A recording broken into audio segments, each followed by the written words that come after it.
Pesquisa fresquinha, tá? Vamos abrir aqui, Theo?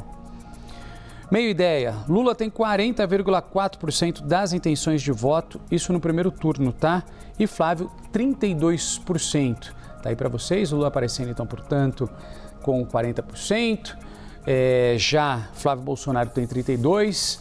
Na tela agora, Ronaldo Caiado soma 4% das intenções de voto, Romeu Zema tem 2,5%, aí aparecem Aécio Neves e Renan Santos registrando 2%, já Augusto Cury 1,5%, Joaquim Barbosa e Cabo Daciolo tem 0,5%.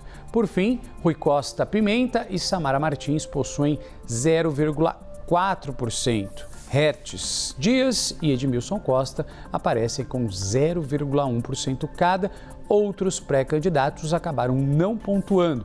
4,1% votariam em branco, nulo ou em nenhum dos nomes. Outros 9,5% não sabem, Theo Cury. Então, portanto, pesquisa que sai agora, Meio Ideia, trazendo as intenções de voto no primeiro turno, Lula com 40,4% e Flávio Bolsonaro, senador e pré-candidato, com 32%. Seguindo o que outras pesquisas já vinham mostrando, uma consolidação do presidente da República na busca pela reeleição em primeiro lugar, ao menos no primeiro turno. O segundo turno que estava oscilando mais ao longo dos últimos meses. Houve alguns impactos na candidatura do Flávio Bolsonaro ao longo dos últimos meses, em especial depois da revelação do caso Dark Horse pelo site Intercept Brasil. Aquilo mostrou uma queda acentuada das pesquisas de intenção do Flávio, da intenção de voto pelos eleitores ao senador Flávio Bolsonaro. Na sequência, houve uma nova deflagração de crise dentro da pré-campanha, que foi aquele vídeo divulgado pela Michele Bolsonaro, escancarando ali um desgaste interno dentro do Partido Liberal e, mais ainda, dentro do núcleo familiar do ex-presidente da República, Jair Bolsonaro. Mas as pesquisas mostrando ainda um cenário similar ao longo dos últimos meses, com o presidente da República à frente dos demais candidatos. Bora dar uma olhadinha já num eventual segundo turno entre Lula e Flávio Bolsonaro. Os pré-candidatos aparecem tecnicamente empatados. Vamos ver. Em 6 de maio, Lula tinha 44,7% das intenções de votos. Depois acabou indo para 46,5%. Hoje o presidente marca 45%. Já Flávio tinha 45,3% no primeiro levantamento de maio. Foi para 41,4% na segunda pesquisa realizada no mesmo mês. E agora, em julho, tem 40% dos votos. Aqueles que votariam em branco ou nulo eram de 6,2%, depois 7,1% e hoje são 10,5%.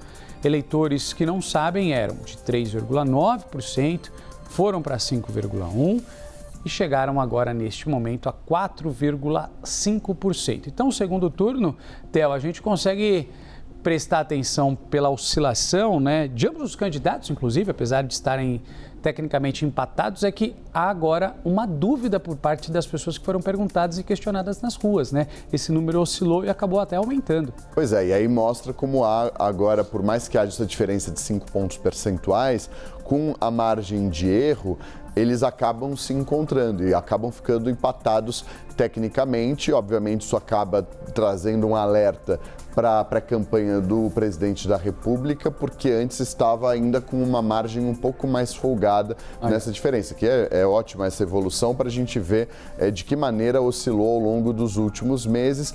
Havia, em janeiro desse ano, um melhor desempenho, uma melhor performance do presidente da República.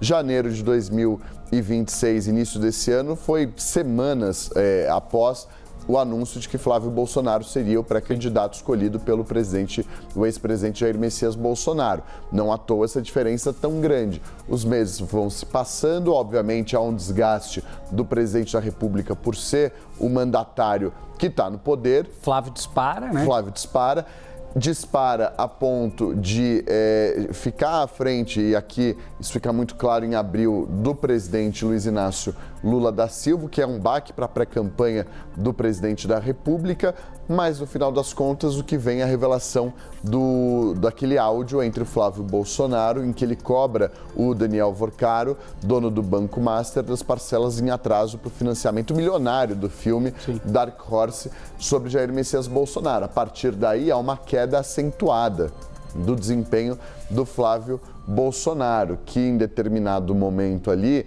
ultrapassou os 45% das intenções de voto e cai para os 40% e mantém essa trajetória de queda. Esse é um ponto de atenção. É um ponto de atenção para o presidente da República, porque já esteve melhor em maio, como deixa claro esse gráfico, mas também para a pré-campanha do Flávio Bolsonaro. Conversando com integrantes da pré-campanha, há uma avaliação de que já está precificado a crise do Dark Horse e que não tem como piorar. Essa é a avaliação lá dentro. Mas não para por aí. Há novos desgastes. Há um desgaste, por exemplo, com a Michelle Bolsonaro. Há uma avaliação de que, do jeito que foi exposto, ficou ruim para o Flávio Bolsonaro. Michelle Bolsonaro saiu mais forte do que o Flávio Bolsonaro dessa crise. Para além disso, ontem houve uma deflagração de operação que mira, entre outras pessoas, um aliado do Flávio Bolsonaro e quem ele defendia como candidato ao Senado Federal pelo estado do Rio de Janeiro, tendo a mãe do Flávio Bolsonaro como primeira suplente. Então, é mais um desgaste que a pré-campanha vive. Flávio Bolsonaro é aliado do Cláudio Castro, já teve problemas no passado. O Cláudio Castro desistiu da candidatura ao Senado no Rio de Janeiro, depois optou por um outro candidato, Márcio Canelas, que também foi ontem alvo de busca e apreensão, foi preso por posse ilegal de um fuzil. Então, isso acaba trazendo mais desgastes para a pré-campanha do Flávio Bolsonaro. Lula, para além de lidar com os problemas de ser presidente da República e estar sujeito a críticas de todos os lados por ser presidente, ainda depende, o Flávio Bolsonaro ainda tem os problemas internos da sua pré-campanha. Então, é problema para todo lado e há preocupações para as duas pré-campanhas, de acordo com essa pesquisa. Theo, a gente segue nessa pesquisa, estamos trazendo para vocês, pesquisa Meio Ideia, tá? Fresquinha aqui no Novo Dia, para agora dar uma olhada no cenário de rejeição. Apresentado pela pesquisa, Lula aparece como o mais rejeitado. Vamos dar uma olhada? Está aí na tela. Lula é rejeitado por 46,4% dos eleitores. Na sequência, Flávio soma 43,4%. Já a primeira-dama, Michelle Bolsonaro, aparece em seguida, sendo rejeitada por 28% dos entrevistados. Aécio Neves tem 18,6% de rejeição. Cabo Daciolo, 14,1%, aí tem Romeu Zema, Ronaldo Caiado, Renan Santos.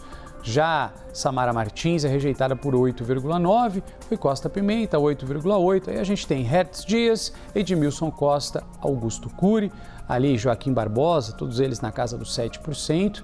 No total, 5,7% disseram não saber, enquanto 0,5% afirmaram não rejeitar nenhum candidato.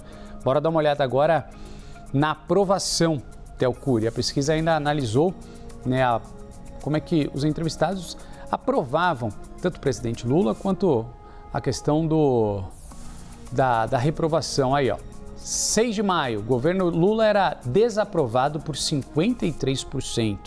Já no dia 28 de maio, era desaprovado por 51%. Agora, julho, 48,5% desaprovam. Vamos falar da aprovação? 44% aprovavam a gestão do petista na primeira pesquisa, lá em maio. Depois essa aprovação ela acabou subindo, foi para 46,6% e se manteve, agora 46,5%.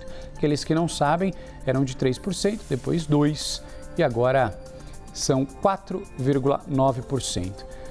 Theo Cury, temos um último recorte, acho que esse recorte é bastante interessante para a gente trazer para quem está conosco no Novo Dia, sobre as declarações de Michelle Bolsonaro, acabou mencionando ali Flávio Bolsonaro num vídeo publicado pela própria ex-primeira-dama. A soma das porcentagens que afirmam que as falas dela foram verdadeiras é de 64%. Tá vendo ali? 64% quando a gente soma para 35%, as declarações de Michelle foram mais verdadeiras do que falsas. 29% acreditam que são totalmente verdadeiras. Outros 29% dizem que são mais falsas do que verdadeiras.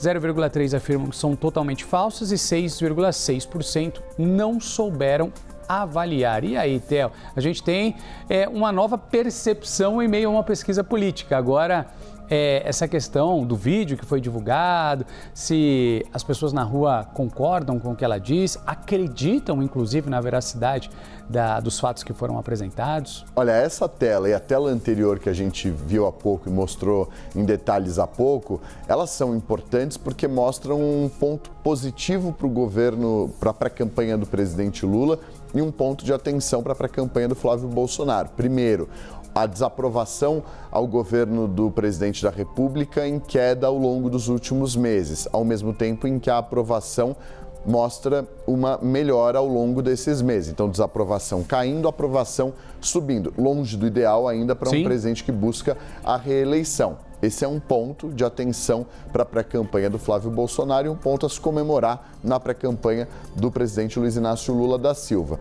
Ao mesmo tempo, essa última tela que a gente mostrou também é um ponto para se comemorar na pré-campanha do presidente Lula e de atenção e de preocupação na pré-campanha do Flávio Bolsonaro, porque mostra que 64% vem algum tipo de verdade no que trouxe a Michelle Bolsonaro naqueles vídeos que ela divulgou naquele Jogo do Brasil, às vésperas do Jogo do Brasil, numa quarta-feira, vai completar agora. Completa hoje 2 semanas da divulgação desse vídeo. Então, você vê, é um prejuízo maior para a pré-campanha do Flávio Bolsonaro e mostra como é necessário a pré-campanha se reorganizar sobre esse assunto.